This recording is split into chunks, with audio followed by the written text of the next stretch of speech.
Adrian Vale had not slept in 3 days. Vale Manor was silent, the kind of silence that presses against your ears. Adrian sat alone in the main hall, still wearing the dark armor he used in Ironhaven City. No lights, no music, just the city glowing faintly through the tall windows. Then the room turned bright emerald green. Adrian didn't move. A figure appeared in the air in front of him. Tall, alien, made of flickering green light. Its voice was calm but urgent. You possess the rare ability to overcome fear. Adrian stared at it with tired eyes. Great, he muttered. Now I'm hallucinating. The hologram continued talking about courage, willpower, and a weapon meant only for the strongest minds in the universe. Adrian barely listened. Lack of sleep did strange things to people.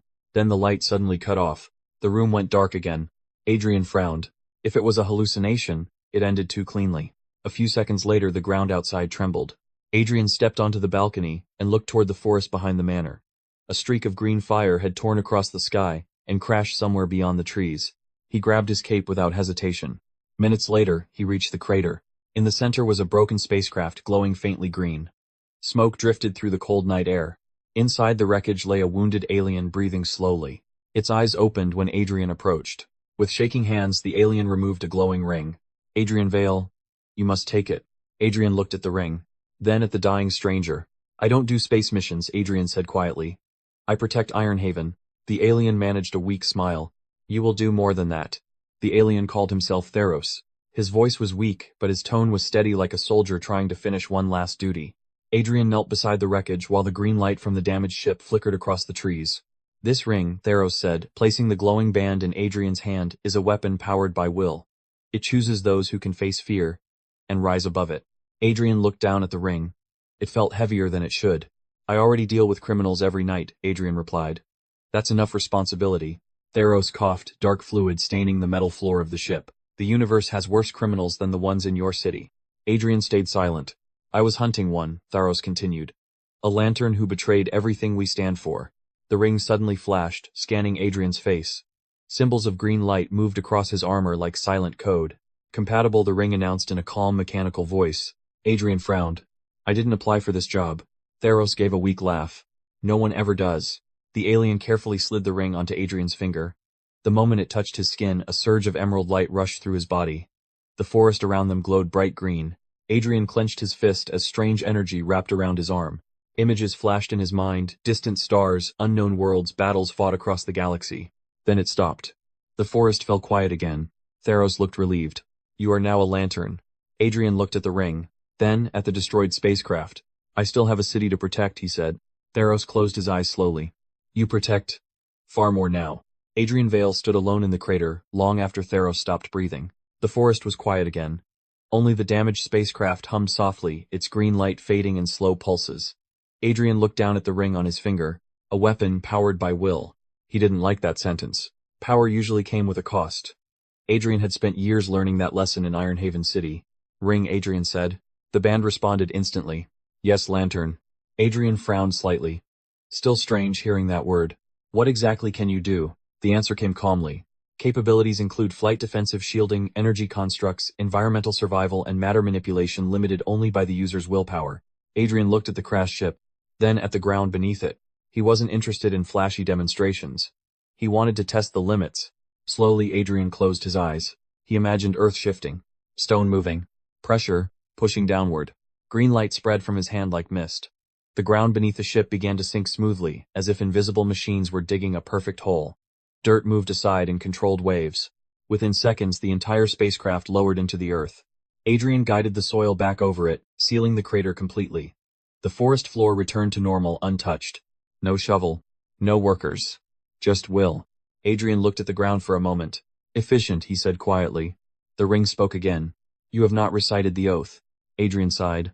Of course there's paperwork. A line of glowing text appeared in the air. Adrian read it slowly like someone studying a contract, instead of making a promise. In brightest day, in darkest night. His voice was calm, almost cold. When the final word left his mouth, the ring pulsed brighter.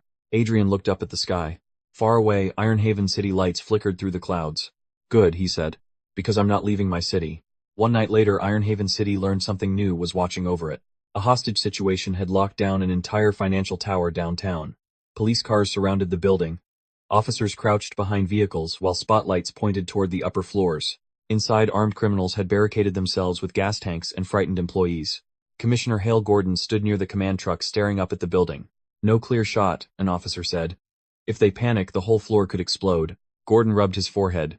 Ironhaven had seen monsters before, but tonight something stranger arrived. The sky above the tower slowly turned emerald green. At first the officers thought it was a helicopter light. Then the clouds themselves began glowing. A figure descended from the sky. Not fast. Not dramatic. Just controlled. Adrian Vale floated downward through the green light cape, moving slightly in the wind. The criminals inside immediately started firing through broken windows. Bullets struck the glowing field around him. They stopped instantly. Adrian didn't even react. He raised one hand. Every weapon inside the room suddenly twisted in place. Metal folded inward, like crushed soda cans. The guns dropped uselessly to the floor. A wave of green pressure spread through the room, pushing the gas tanks gently into the corners, sealing the valves with glowing energy. No explosions. No chaos. Just silence. The criminals slowly dropped to their knees. When Adrian landed on the rooftop, Gordon finally spoke. "All right," the commissioner said carefully. "Who exactly are you supposed to be?" Adrian looked down at the glowing ring on his hand, then back at Gordon. "Green Lantern," he said. It was easier than explaining the space jewelry. A week after the hostage incident, Adrian discovered the ring came with supervisors. He was in the lower chamber of Vale Manor, deep inside the hidden cave beneath the estate. The emerald ring hovered above a work table, while Adrian studied its energy patterns. Then the cave filled with green light. 3 small figures appeared in the air, floating silently. They were barely the size of children, with pale blue skin, large heads, and glowing eyes. Their robes shimmered like starlight. The ring spoke before Adrian could. "Celestial Wardens detected." Adrian crossed his arms. "Great," he muttered. "Management." One of the beings drifted forward. "Lantern Adrian Vale of Sector 2000. 814, the warden said calmly. "Your selection has been confirmed." "I didn't apply," Adrian replied. "You were chosen." Adrian stared at them without expression. "What do you want?" A green image appeared in the air above the table. It showed a tall alien figure wearing the same kind of ring Adrian now carried. His posture was proud, elegant, dangerous. "This is Varkon," the warden explained. "A lantern who has abandoned the law of the core." The image changed. A planet appeared, cities shining in perfect order. "No crime," another warden said. "No chaos. Absolute obedience." Adrian studied the scene. Something about it felt wrong. "Velkar Prime," the warden continued. "Varkon has placed the entire world under his control." The streets in the projection looked peaceful. Too peaceful. People moved carefully. Quietly. Like they were afraid to breathe wrong. Adrian's eyes narrowed. "That's not order," he said quietly. "That's fear." The wardens nodded. "You must travel there," they said. "Stop him." Adrian looked toward the distant lights of Ironhaven City through the cave opening. "I protect this city," he said. The wardens' voices remained calm. "You now protect a universe." Adrian sighed slowly. "Yeah," he said. "I was afraid you'd say that." Velkar Prime looked perfect from orbit. Cities glowed with clean lines of light. Traffic moved in silent order. No riots. No crime reports. No chaos. From a distance it looked like a paradise. Adrian knew better. He landed in the center of the capital city, under a sky that never seemed to change color. The streets were spotless. Buildings stood tall and identical. Citizens walked quietly along their paths, too quietly. When Adrian passed them, people lowered their heads, not out of respect, out of fear. At the center of the city stood a massive tower of polished stone. That was where Varkon waited. Adrian stepped inside. The hall was enormous, lit by long lines of cold white light. At the far end stood Varkon himself, hands folded calmly behind his back. His yellow-green ring glowed softly. "Welcome, Lantern," Varkon said smoothly. "You've built quite a system here," Adrian replied. "Peace," Varkon corrected. Adrian looked around the empty hall. "No," he said. "Control." Varkon smiled slightly. "I removed crime. I removed fear. These people are safe." Adrian turned toward the city outside the tall windows. In the streets below, citizens froze the moment Varkon appeared at the window. They didn't cheer. They flinched. Adrian felt something cold settle in his chest. Because he recognized that reaction. He had seen that same look in the criminals of Ironhaven, the look people gave the shadow in the night. Varkon stepped closer. "You and I are not so different," he said. "You use fear to control criminals.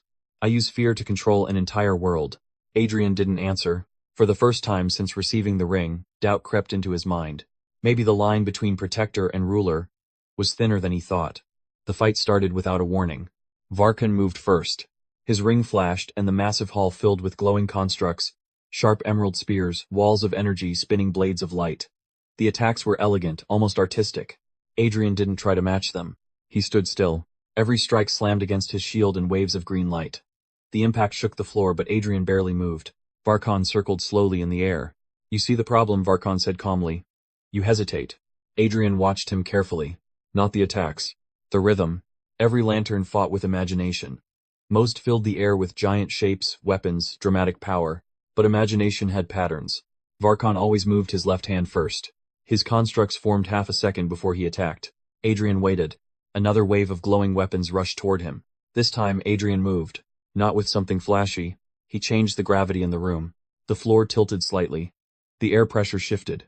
The light constructs collapsed as Varkon lost balance for just a second. That was enough. Adrian's ring flashed. Green energy wrapped around Varkon's arm, locking his movement before he could form another attack. The energy tightened like invisible restraints. Varkon struggled. "You're not stronger than me," Varkon said. Adrian stepped forward slowly. "I don't need to be." He raised his hand and shut down Varkon's ring field completely. The glow faded. Silence filled the hall. Varkon dropped to one knee. At that exact moment, the ring slid off Varkon's finger and floated into the air. It scanned the crowd of silent citizens watching from the street below. Then it shot downward. The ring stopped in front of a woman standing at the front of the crowd. She was the only one who had not stepped back in fear. "Lyra Dovan," the ring announced. She looked stunned as the ring slid onto her hand. Adrian glanced at her once. "Good luck," he said. Then he grabbed Varkon and lifted into the sky. 3 weeks later, Ironhaven City was quiet again. The skyline looked the same as always, steel towers, glowing streets, and the low hum of traffic moving through the night. Nothing about the city suggested that one man could now move planets if he wanted. Adrian Vale stood on a rooftop looking down at the streets. The emerald ring on his hand glowed softly. Footsteps came from behind him. Commissioner Hale Gordon stepped onto the roof carrying a thin folder. He looked at Adrian for a long moment before speaking. "You disappear for weeks," Gordon said. "Then you show up over the city like nothing happened." Adrian didn't turn around. "I had work." Gordon held up the folder. "You didn't come for patrols," he said. "You asked for a case file." Adrian finally glanced back. The folder was old. The paper inside had yellow edges. A cold case. 20 years old. Gordon shook his head slightly. "You can cross galaxies now," he said. "You can probably move mountains." He handed the file over. "So why ask for old paperwork?" Adrian took the file and looked back over the city. For a moment, the green light from his ring reflected across the rooftops. "I've already taught this city what fear looks like," Adrian said quietly. Gordon watched him carefully. Adrian closed the file. "Now I need to learn how not to use it." High above the city, a faint emerald glow rose into the clouds as Adrian lifted into the sky again. Somewhere out there, an entire universe needed protection. And Adrian Vale was still figuring out whether the greatest danger in it might be himself. Comment 1 for the next part.